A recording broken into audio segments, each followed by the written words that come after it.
as you do this business, as your business grow more and more, you really have to position yourself to be the leader of your market. So for example, nandito ka sa weight loss market on how to lose weight. I want you to think about all the challenges and problems sa buhay ng target market mo.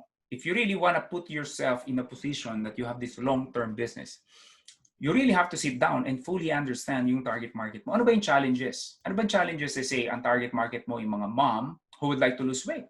Ano yung mga challenges nila? And then, all you have to do is create email for that thing. Email won't just like show up instantly pag-isip mo makasulat ka ng email.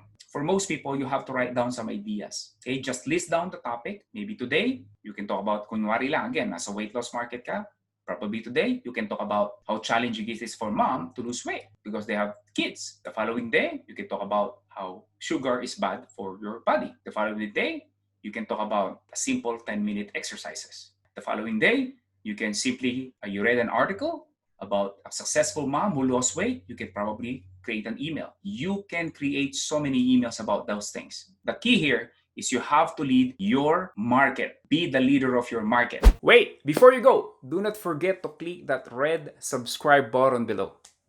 Appreciate it. Thank you for watching.